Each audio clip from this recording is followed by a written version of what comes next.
Assalamualaikum warahmatullahi wabarakatuh. Baik, di sini kami dari kelompok 5 ingin mempresentasikan tentang prinsip dan masalah dalam melaksanakan supervisi pendidikan yang dikelompoki oleh Alif Sinta Rosada, Siti Silvia Oktaviani, Adelina Agnesia, Muhammad Farandana, Gampil Waheni, Erdayana, dan Rima Iflaha. Faran, NIM 087. Prinsip dan masalah dalam melaksanakan supervisi pendidikan, yaitu pengawasan pendidikan yang dibagi menjadi 3. Yang pertama ialah dengan cara mengetahui konten belajar. Yang kedua, mengetahui cara mengajarnya secara efektif. Dan yang ketiga yaitu menciptakan, mempertahankan, dan mengelola lingkungan sosial dan emosional. Ya, saya Adelina Agnesia, NIM 087 ingin menjelaskan tentang prinsip 1, yaitu kita belajar terbaik jika kita sangat termotivasi untuk belajar. Dalam menerapkan prinsip pendidikan ini, pengawas dapat menggunakan teknik-teknik berikut. Yang pertama, yaitu menjelaskan kegunaan konten yang akan diajarkan. Menjelaskan tentang pentingnya mengetahui materi jika ingin melepaskan tanggung jawabnya secara efektif. Yang dimaksud di sini itu adalah supervisor sebelum melepaskan tanggung jawab hendaknya menjelaskan materi terlebih dahulu. Kemudian yang kedua, jadikan pembelajaran bermakna dalam hal motivasi dan kebutuhan pekerja individu. Yang dimaksud di sini menjadikan pembelajaran tersebut lebih bermanfaat atau bisa menjadi motivasi mereka. Untuk yang ketiga, ikatkan area dengan motivasi rendah ke area dengan motivasi tinggi. Jika pengawas dapat menunjukkan bahwa rekaman atau rekaman video memungkinkan pekerja untuk lebih membantu klien menurut Kivligan, Angelon, dan Swafford 1991. Yang dimaksud adalah jika pengawas dapat memberikan contoh dengan memberikan rekaman video, maka itu lebih memudahkan pekerja untuk membantu klien-kliennya karena sudah diberi contoh melewati rekaman video tersebut. Kemudian yang keempat, karena motivasi sangat penting, pengawas perlu untuk menjaga dan merangsang motivasi di mana ia ada dan menanamkannya di tempat yang seharusnya. Pekerja yang tidak memiliki motivasi untuk mempelajari konten tertentu, maka tidak merasa perlu untuk itu. Untuk prinsip 2, yaitu kita belajar yang terbaik ketika kita dapat mencurahkan sebagian besar energi kita untuk belajar. Dengan menggunakan teknik-teknik berikut, kita dapat memaksimalkan jumlah energi yang tersedia untuk belajar. Yang pertama, menyediakan struktur, berarti secara jelas menetapkan waktu, tempat, peran, batas, harapan, kewajiban, dan tujuan pengawasan. Itu menurut Freeman 1993. Memberikan struktur mengurangi kecemasan dengan memfokuskan pembelajaran. Yang kedua, hormati hak-hak pekerja dalam batasan-batasan untuk menentukan solusinya sendiri di dalam struktur itu. Meskipun mendukung kejelasannya, tidak boleh begitu kaku sehingga menjadi membatasi. Di sini yang dimaksud itu hak-hak pekerja untuk bisa menentukan solusinya sendiri, serta selalu mendukung pekerja tanpa harus membatasi ide mereka. Kita itu harus menghormati hak-hak pekerja. Kemudian yang ketiga, membangun suasana menerima keamanan psikologis, kerangka kerja, dan keamanan. Untuk yang keempat, mengakui dan menggunakan apa yang pekerja sudah tahu dan dapat, maksudnya itu menerapkan apa yang sudah diperoleh dari materi-materi sebelumnya. Yang kelima, pindah dari yang akrab ke yang asing. Jika pengawas dapat mengaitkan materi baru dengan materi yang akrab, pembelajaran baru tampaknya kurang aneh dan kurang sulit untuk dipelajari. Maksudnya, materi yang sudah akrab itu lebih sulit dipelajari daripada materi yang baru. Untuk yang keenam, menunjukkan kepercayaan diri jika diperlukan dalam kemampuan pekerja untuk belajar. Yang ketujuh, ketahui konten Anda, bersiaplah dan mau mengajarkannya. Pengawas tidak hanya membutuhkan keinginan tetapi juga kemampuan untuk membantu. Pengawas tidak hanya tahu tetapi bersedia untuk membagikan pengetahuan ini dengan pekerja lain. Saya, Siti Sylvia Oktaviani, NIM 86, akan menjelaskan prinsip 3, yaitu kita belajar yang terbaik ketika kita berhasil dan bermanfaat. Nah, di sini ada teknik-teknik untuk membantu pekerja mengulangi apa yang memuaskan dan tidak mengulangi apa yang menyakitkan. Yang pertama, tetapkan kondisi pembelajaran untuk memastikan probabilitas atau peluang keberhasilan yang tinggi dengan mengoptimalkan keseimbangan antara keterampilan pekerja dan tantangan praktik. Nah, di sini peserta didik membutuhkan kepastian bahwa mereka dapat berhasil jika mereka mau mengambil resiko mencoba sendiri. Yang kedua, meningkatkan kepuasan positif dalam belajar, yaitu dengan memuji keberhasilan dalam pencapaian profesional. Maksudnya adalah kita harus meningkatkan kepuasan positif dalam belajar dengan cara memuji dan menghargai peserta didik. Selanjutnya yang ketiga, memuji melalui umpan balik positif juga dapat membantu. Penilaian hasil diperlukan jika pelajar ingin sukses, dan hal ini merupakan hadiah. Maksudnya yaitu, kita dapat memuji dengan kata-kata positif, sehingga pelajar akan menjadi giat dan sukses dalam pencapaiannya. Yang keempat, pengambilan stok secara berkala yang disediakan dalam konferensi evaluasi formal pada interval yang lebih jarang, mungkin setiap 6 bulan sekali, untuk memastikan pembelajaran yang dihadiri oleh kepuasan positif. Yang kelima, memastikan probabilitas atau peluang keberhasilan yang lebih besar jika memisah-misah belajar. Maksudnya yaitu, kita dapat memisah-misah kegiatan belajar. Misalkan, 1 jam kita belajar etika, maka 1 jam setelahnya kita akan belajar moral. Nah, hal ini akan meningkatkan peluang keberhasilan yang tinggi. Selanjutnya yang keenam, yaitu keberhasilan dan kepuasan positif dalam belajar lebih mungkin jika materi disajikan dalam urutan bertingkat. Misalkan, dari yang sederhana ke kompleks, dan dari yang jelas ke yang tidak jelas. Yang ketujuh, memastikan probabilitas atau peluang lebih besar dari kepuasan positif dalam belajar, dan kami akan mempersiapkan pekerja untuk kegagalan. Dalam hal ini akan sangat membantu secara jelas mengenali pekerja yang berkemungkinan mengalami kegagalan dalam pertemuan tersebut. Maksudnya di sini yaitu kita harus mengenali setiap pekerja yang berkemungkinan mengalami kegagalan dan meningkatkan kepuasan positif dalam pembelajaran. Ya, saya Alif Sintarasada, NIM 079, akan menjelaskan prinsip keempat dan prinsip kelima.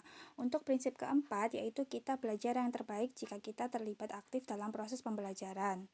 Untuk poin pertama, yaitu pembimbing harus didorong untuk berpartisipasi dalam merencanakan agenda untuk sesi pengawasan. Di sini maksudnya adalah pembimbing itu harus berpartisipasi aktif dalam merencanakan agenda pengawasan belajar, agar dapat meningkatkan komitmen pengawas pada tugasnya. Untuk poin kedua, yaitu maksudnya adalah pengawas akan menjadi lebih aktif jika pelajar sering bertanya atau berdiskusi. Untuk poin yang ketiga, maksudnya adalah jika kita memberikan pengetahuan mengenai pembelajaran, harus pada orang yang tidak tahu tentang pembelajaran tersebut, agar pembelajaran tersebut lebih bermanfaat. Atau memberikan kesempatan pada pengetahuan untuk mengajari orang yang tidak tahu, maksudnya seperti itu. Selanjutnya yaitu prinsip kelima, yaitu kita belajar yang terbaik jika kontennya dihadirkan. Untuk poin pertama yaitu kesiapan untuk belajar seringkali terkait dengan situasi tertentu. Maksudnya di sini adalah setiap orang itu punya kebiasaan belajarnya sendiri-sendiri. Untuk poin kedua yaitu konten disajikan secara bermakna jika sesuai dengan kerangka teori umum, seperti teori psikologi, psikoanalitik, behaviorisme, dan psikologi eksistensial. Di sini maksudnya yaitu konten akan lebih bermakna jika konten tersebut sesuai dengan teori yang berhubungan dengan pembelajaran tersebut. Untuk poin yang ketiga yaitu pengajaran yang bermakna adalah pengajaran yang selektif. Di sini maksudnya adalah konten belajar itu harus diseleksi terlebih dahulu agar materi yang disampaikan lebih tepat atau lebih berguna. Untuk poin keempat, yaitu pengulangan imajinatif membuat belajar lebih bermakna. Di sini maksudnya adalah menggunakan cerita yang berhubungan dengan pelajaran akan membuat pelajar lebih mudah untuk memahami materi yang diajarkan. Poin kelima, yaitu pengajaran yang direncanakan dalam hal kontinuitas. Di sini maksudnya adalah agar topik pembelajaran lebih diingat oleh pelajar, poin-poin penting dari pelajaran harus diulang-ulang. Untuk poin keenam, yaitu sejauh kita secara sadar dapat mengartikulasikan dan memberi label apa yang telah kita pelajari, pelajaran itu cenderung lebih bermakna dan dapat ditransfer. Di sini maksudnya adalah label yang diberikan pelajar pada sebuah pelajaran akan mempengaruhi seberapa paham pelajar tersebut pada pelajaran yang disampaikan. Saya Rima Iflaha, NIM 145, melanjutkan prinsip yang keenam. Kita belajar terbaik jika pengawas mempertimbangkan keunikan pengawas. Yang pertama, individualkan pembelajar melalui diagnosis pendidikan. Setiap pelajar memerlukan atribut khusus untuk menjalankan pembelajaran yang disesuaikan dengan tingkatan belajar atau jenis kemahirannya. Yang kedua, diagnosis pendidikan harus digunakan. Dan yang ketiga, diharapkan untuk melibatkan pengawas belajar secara aktif dalam penilaian tentang apa yang sudah pelajar ketahui dan ingin pelajari. Selanjutnya, membangun kerangka kerja untuk struktur pengawasan pendidikan. Pengawasan awal Freeman tahun 1993 meliputi yang pertama, mengklarifikasi peran dan tanggung jawab masing-masing pembimbing. Yang kedua, menjelaskan bagaimana pertemuan pengawasan akan dilanjutkan. Yang ketiga, menjelaskan teori pengawas tentang bantuan dan dampaknya terhadap harapan kinerja untuk pekerja. Yang keempat, menguraikan proses dan standar untuk mengevaluasi pekerja kinerja. Dan yang kelima, mendeskripsikan prosedur pemberian maaf dan menerima umpan balik positif dan negatif. Kemudian, signifikansi pengawas-pengawas hubungan untuk pengawasan. Pendidikan hubungan guru dan pelajar adalah yang paling penting karena mengajar terutama merupakan masalah dalam hubungan manusia. Identifikasi dengan atasan mempertinggi motivasi pekerja untuk belajar. Sebagai konsekuensi dari identifikasi, pekerja tersebut ingin menjadi seperti pengawas, memiliki kompetensinya, dan belajar meniru dia. Assalamualaikum warahmatullahi wabarakatuh. Baiklah, saya Gambil Waheni NIM 128 ingin melanjutkan slide selanjutnya, yaitu slide 16. Nah, di slide 16 perbedaan antara pengawas dan terapi. Nah, terapi sendiri itu tujuannya, fokusnya, perannya itu bekerja untuk mencapai tujuan apapun yang dipilih klien. Terus kalau pengawas itu bertanggung jawab atas perilaku pengawas dan tidak bebas untuk bertujuan menuju tujuan apapun yang dipilih oleh pengawas.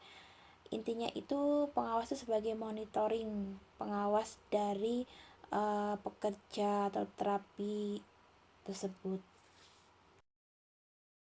Lanjut di slide ke-17, ini ada perbedaan hubungan. Di sini kalau perbedaan hubungan itu, kalau terapi itu membantu klien mencapai solusi individual yang memuaskan secara pribadi untuk masalahnya klien tersebut. Terus kalau supervisi itu tujuannya adanya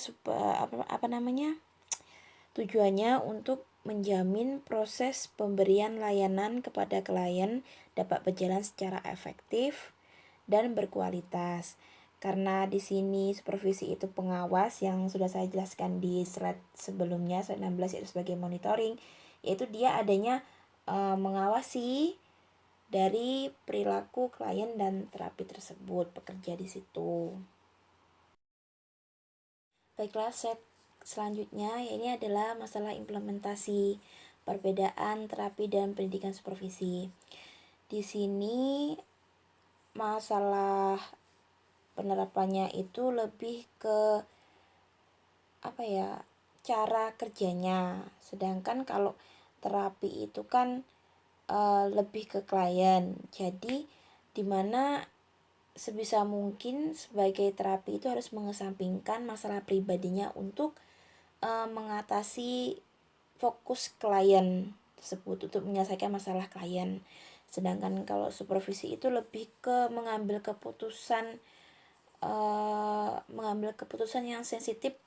Mungkin di sini yang saya pahami tentang langkah-langkah pengawasan tersebut seperti itu.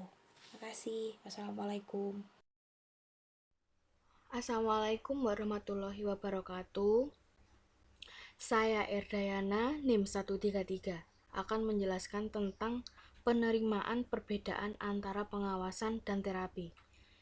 Sebagian besar dari 853 responden untuk satu kuesioner membuat perbedaan yang jelas antara pengembangan profesional dan pengembangan pribadi. Pengembangan profesional dari pengawas dipilih oleh pengawas dan pengawas sebagai salah satu tujuan utama pengawasan. Jadi, keduanya ini selalu memilih dan memastikan pengembangan yang lebih lengkap dari pengawasan sebagai salah satu tujuan dari masing-masing pengawasan dan terapi. Selanjutnya adalah komponen proses paralel dalam pengawasan pendidikan. Proses paralelnya adalah contoh isomorfisme, kecenderungan pola untuk mengulangi pada level sistem yang berbeda. Kita dapat melihat pengawasan sebagai salah satu besar yang mencangkup dua subsistem. Subsistem pekerja klien dan subsistem pengawas.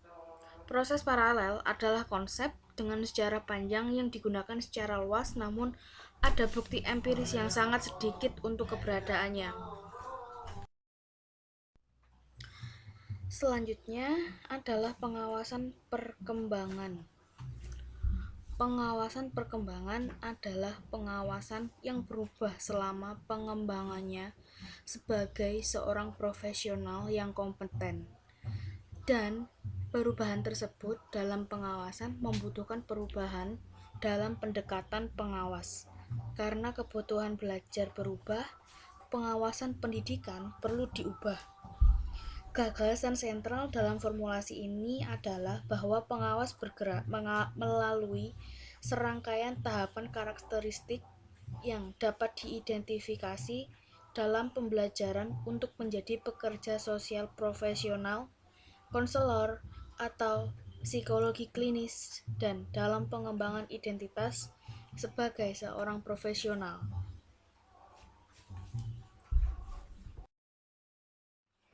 Itulah yang dapat kami sampaikan, kurang dan lebihnya kami mohon maaf yang sebesar-besarnya.